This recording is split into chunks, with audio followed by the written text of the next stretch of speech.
1 Korintus 14 ayat 23. Nanti yang tabanting-tabanting semoga saya ingat, saya jelaskan juga ya. Bahasa roh misalnya, itu kan harus tertib. Satu ngomong, yang lain diam. Lalu ada penafsirnya. Ya itu bahasa roh waktu itu. Tidak bisa rame-rame. Itu menurut saya mesti bertobat. Gereja-gereja ini kadang-kadang aduh. Yang menganggap diri paling menekankan roh, justru paling tidak mengerti tentang roh. Tapi gaya menekankan rohnya seolah-olah paling mengerti. Saya lagi khotbah Roh Kudus di gereja, besok juga masih. Jadi ini memang kami pelajari benar-benar baru kami khotbah. Kami tidak anti pekerjaan roh, tidak anti karunia roh. Yang kami anti itu adalah kebiasaan-kebiasaan yang justru merendahkan Roh Kudus atau menghina roh. Mengatas nama Roh Kudus kok ibadah jatuh tabanting sampai rok dalam jutaan, itu kan kasihan. Aduh Tuhan ampun.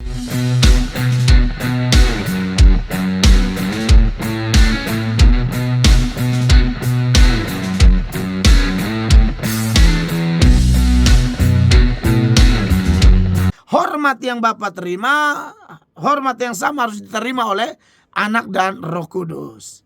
Ada yang bilang, tapi Bapak nanti orang di luar sana pusing. Mati mampus dong, kau dong pusing kenapa? Kapal Saki saya lulu mau pusing-pusing di situ.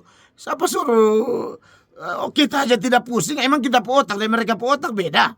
Kita otak apa? Kita sama-sama manusia, kita tidak pusing karena mereka pusing. Memang mereka itu memang mau menolak kebenaran atau memang tidak dipilih. Jadi jangan pusing dengan mereka yang pusing. Mengerti ya? Tambah yang suka pindah-pindah agama bilang, aku tidak mengerti. Beta kalau malaikat dan Tuhan kasih Tuhan, beta tampeleng selalu sampai lu gigi patah semua. Lu Kristen begini lama kau tidak mengerti. Ramah selalu baru. Selanjutnya, shalom, selamat pagi Bapak Pendeta. Shalom. Ini terkait dengan khotbah Petrus yang dipenuhi Roh Kudus dan menuai jiwa. Sementara khotbah dari ada khotbah dari Petrus yang menuai jiwa, tapi Stefanus juga berkhotbah tapi tidak menuai jiwa, bahkan dia meninggal. Yeah. Berarti ini sepenuhnya tergantung siapa pendengar khotbah. Mohon penjelasan. Tergantung siapa pendengar khotbah. Oke, mungkin saya ngerti pertanyaannya. Oke.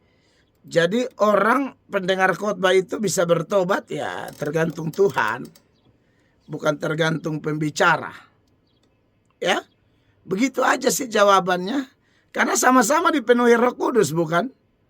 Kisah Para Rasul pasal 2 ya ayat 1 sampai 13, baptisan roh di situ hari Pentakosta, dan pasti Petrus dibaptis juga ayat 14 sampai ayat 40 dia berkhotbah dan 41 3.000 orang dibaptis. Sedangkan Stefanus yang dipenuhi roh dari Kisah Para Rasul pasal 7 mulai ayat 1 sampai ayat 53 dia khotbah. Ayat 54 mulai ada ancaman di sana. Ayat 58 sampai 60 dia dilempar dengan batu sampai mati. Dua-dua dipenuhi Roh Kudus. Nah, berarti bahwa pertobatan itu terjadi gara-gara siapa? Bukan pengkhotbah. Tidak ada, saya tidak percaya. Saya walaupun seorang pengkhotbah yang sudah khotbah tahu berapa ribu kali dan berapa puluh ribu orang di altar call sudah serahkan diri kepada Yesus. Tapi saya kalau melihat data seperti yang Anda tanyakan ini, lalu melihat kitab suci, maka saya sampai kepada kesimpulan bahwa saya bukan siapa-siapa. Ya. 1 Korintus ya pasal 3 itu. Di situ kan ada orang gereja yang duniawi sekali. Sekarang saya lihat banyak jemaat duniawi dan pendetanya melakukan pembiaran ketika jemaatnya begitu memuji dia dan menghina orang lain. Ini pendetanya kurang ajar, jemaatnya juga kurang ajar. Tidak boleh begitu. Harusnya pendeta bilang jangan puji-puji saya. Lalu pendetanya juga bilang pendeta lain juga dipakai Tuhan. Ini tidak. Pendetanya melakukan pembiaran supaya dia punya bukan domba sih, kambing-kambing dan ular-ular yang dia gembalakan ini. Begitu mendewakan dia dan hina pendeta lain, dibiarkan aja, serang orang di media atau langsung dibiarkan. Menurut saya ini pendeta jahat sekali, pendeta penjahat. Harus bertobat. Ini Sebab jemaat begini kan jemaat duniawi. Saya minta tolong ya jemaat saudara di gereja mana pun, tak usah puji-puji pendeta Anda. Cintai pendetamu, hargai dia sesuai firman Allah. Cintai sinodemu, cintai gerejamu, hargai, perlakukan gereja dan sinode sesuai firman Allah. Jangan sampai dia menggeser posisi Tuhan Allah. Kalau sudah menggeser posisi Tuhan Allah, itu sudah jadi setan. Karena setan tuh yang produk lahirnya anti-Christ, anti-Christ.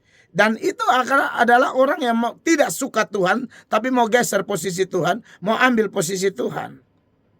Nah, tolong supaya jangan ada jemaat model begini. Pendeta dihargai pas-pas, sesuai firman. Ada kok ayat-ayatnya. Ya, Ibrani 13 ayat 17. 1 Timotius pasal 5 ayatnya yang ke-17. Di sana jelas menghargai hamba Tuhan, hormat dia 2 kali lipat dan lain sebagainya.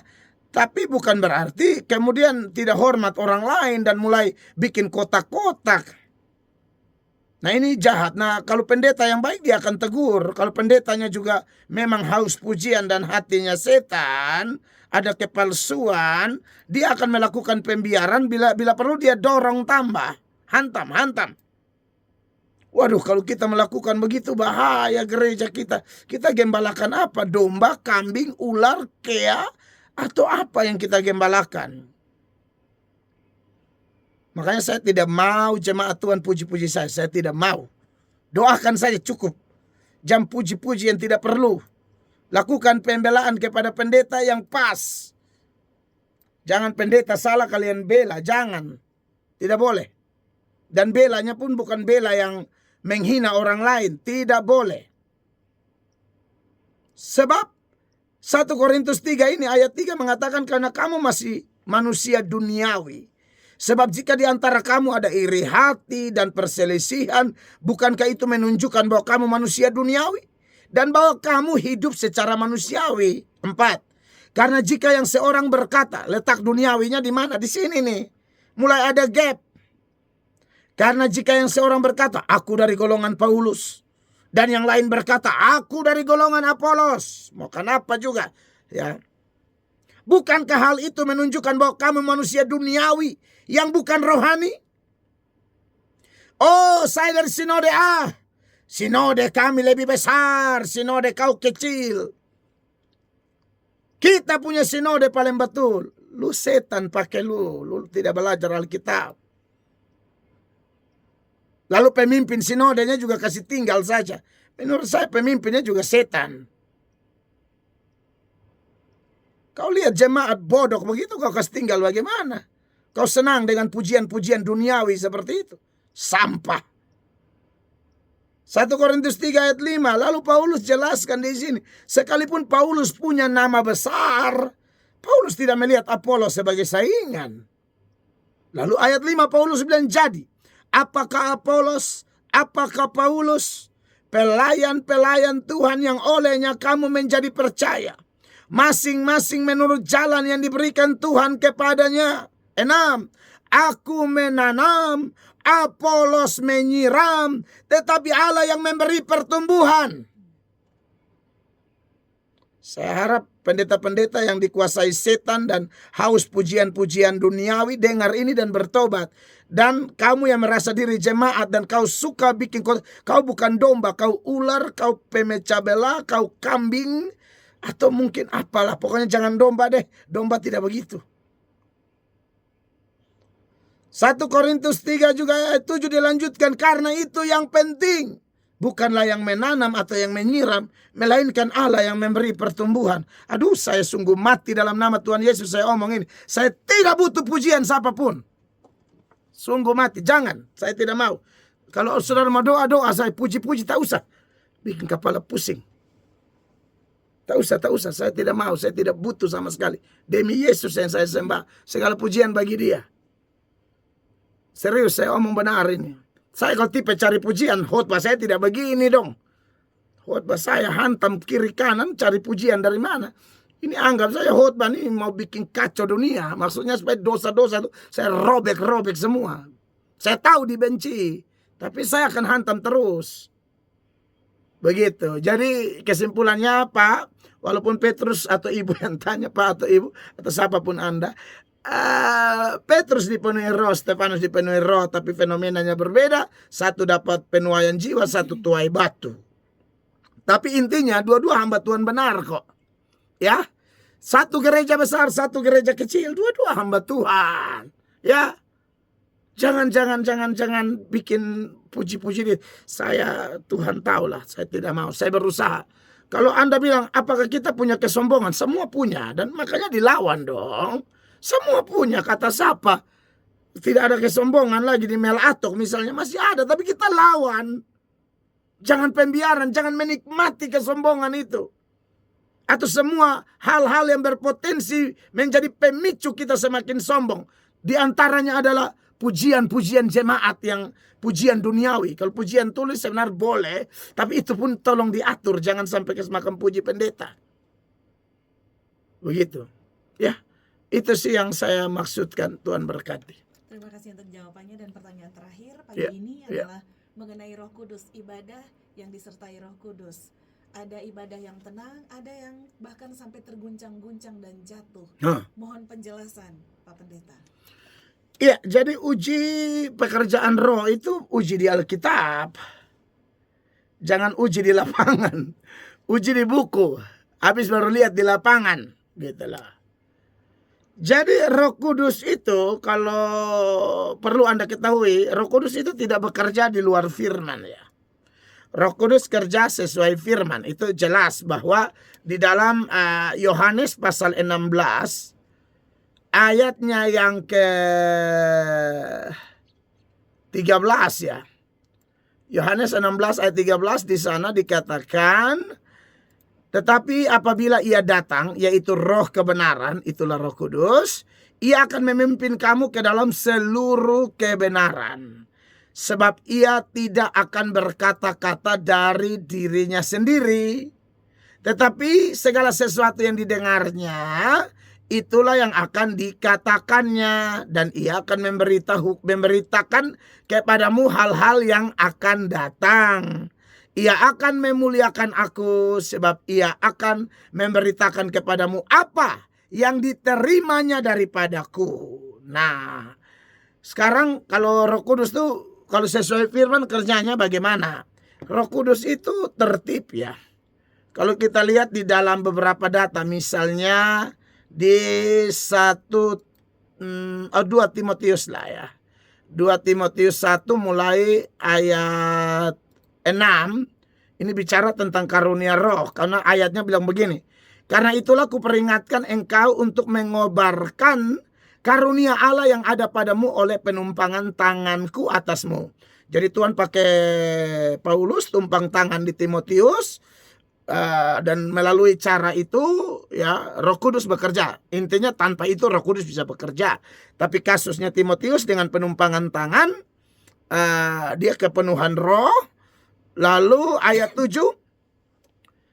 ya kalau sudah penuhan roh kita lihat manifestasi roh itu bagaimana. 7, sebab Allah memberikan kepada kita bukan roh ketakutan, melainkan roh yang membangkitkan kekuatan, kasih dan ketertiban. Jadi Roh Kudus itu tertib. Maka menjadi aneh kalau ada orang mengatasnamakan Roh Kudus, padahal ibadahnya tuh gaduh banget. Ibadahnya tuh kacau sekali gitu. Menurut saya ini ada yang perlu diperhatikan supaya jangan sembarangan ya. Makanya Paulus bilang, bahkan bahasa roh sekalipun, kamu harus berbahasa roh dengan benar, dengan tertib. Ini bukti bahwa Roh Kudus tertib nih. Contoh ya, kalau ada orang berbahasa roh. Misalnya dalam 1 Korintus 14 ayat 23. Nanti yang tabanting-tabanting semoga saya ingat, saya jelaskan juga ya. Bahasa roh misalnya, itu kan harus tertib. Satu ngomong, yang lain diam. Lalu ada penafsirnya. Ya itu bahasa roh waktu itu. Tidak bisa rame-rame, itu menurut saya mesti bertobat. Gereja-gereja ini kadang-kadang yang menganggap diri paling menekankan roh, justru paling tidak mengerti tentang roh. Tapi gaya menekankan rohnya seolah-olah paling mengerti. Saya lagi khotbah Roh Kudus di gereja, besok juga masih. Jadi ini memang kami pelajari benar-benar baru kami khotbah. Kami tidak anti pekerjaan roh, tidak anti karunia roh.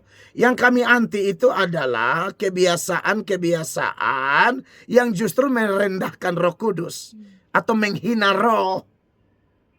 Mengatas nama Roh Kudus kok ibadah jatuh tabanting sampai rok dalam jutaan, itu kan kasihan. Aduh, Tuhan ampun.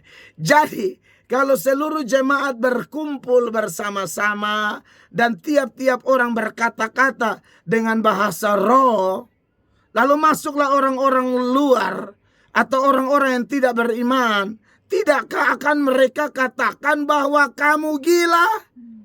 Nah, masa roh, jangan gara-gara kita bawa-bawa nama Roh Kudus tapi orang bilang gila, ini orang gila, teriak-teriak, lari-lari, lompat naik di kursi, satu tanduk satu, kau kayak ini apa banteng di Spanyol sana. Lalu 27 ya. Jika ada yang berkata-kata dengan bahasa roh, biarlah 2 atau sebanyak-banyaknya 3 orang, seorang demi seorang, dan harus ada seorang lain untuk menafsirkannya. Begitu. Jadi semuanya harus untuk apa ya? Damai sejahtera. 31. Sebab kamu semua boleh bernubuat, seorang demi seorang, bukan hanya bahasa roh, nubuat pun boleh satu-satu ya, jangan bikin kacau ya. Sehingga kamu semua dapat belajar dan beroleh kekuatan. 32. Karunia nabi takluk kepada nabi-nabi, berarti karunia bahasa roh itu takluk kepada yang punya. Bukan bilang, aduh besok bisa tahan deh, dia mesti keluar. Tidak ada itu, omong kosong, kau jangan sengaja. Ya, lu cari perhatian, laki kurang sayang di rumah. Akhirnya dia ributnya di persekutuan doa. Nah, saudara lihat 33. Dia bilang begini, sebab Allah tidak menghendaki kekacauan. Kau dengar itu. Tetapi apa? Damai sejahtera. Nah, sekarang rebat-rebat, jatuh-jatuh. Iya kan? Nah ini masalah, jatuh-jatuh ini masalah. Masalahnya apa? Sebab kalau kita lihat jatuh-jatuh, itu paling banyak jatuh itu atau katakanlah orang ini berteriak-berteriak. Itu paling banyak justru setan. Nah ini hati-hati nih. Saya tidak buru-buru dengan jatuh di gereja itu setan. Tapi kalau Anda mulai pakai gaya setan kan orang bingung. Masa Roh Kudus sudah kehabisan ide sampai harus jiplak setan pun cara kerja. Begitu. Anda menghina roh dong. Tolong pikirkan omongan saya ini. Markus 1:26. Ini roh jahat toh. Tuhan Yesus thanking dia di ayat 25 toh. Tetapi Yesus menghardiknya, katanya, diam, keluarlah daripadanya. Roh jahat itu sebelum keluar dia bikin apa? 26. Roh jahat itu menggoncang-goncang orang itu. Dan sambil menjerit dengan suara nyaring, ia keluar daripadanya. Ya, goncang-goncang, ya toh. Lalu menjerit, lalu keluar. Nah ini yang saya bilang, saudara dan saya harus belajar Alkitab. Saya percaya pekerjaan roh, saya pendeta karismatik kok. Saya tidak percaya bagaimana. Tetapi apa maksudnya? Tolong perhatikan firman Allah baik-baik. Jangan sembarang-sembarang. Kadang-kadang kita sembarang-sembarang mengatasnamakan roh. Markus 9 ayat 20. Kasus juga setan di sini. Lalu mereka membawanya kepadanya waktu roh itu melihat Yesus. Anak itu segera digoncang-goncangnya. Dan anak itu terpelanting ke tanah. Dan terguling-guling. Nah, ini 3 memang.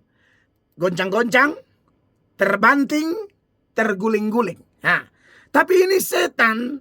Belum lagi di Markus 9 ayat 26. Dan di dalam Lukas juga ada banyak ya.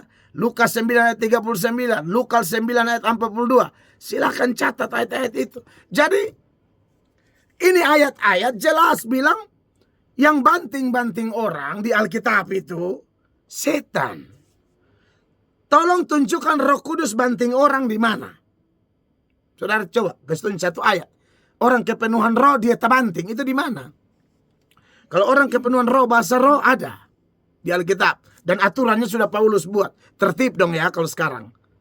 Jadi bagi saya, lihat Alkitab. Jadi menurut saya memang harus tertib ya. Itu jawaban saya. Tuhan Yesus memberkati. Terima kasih.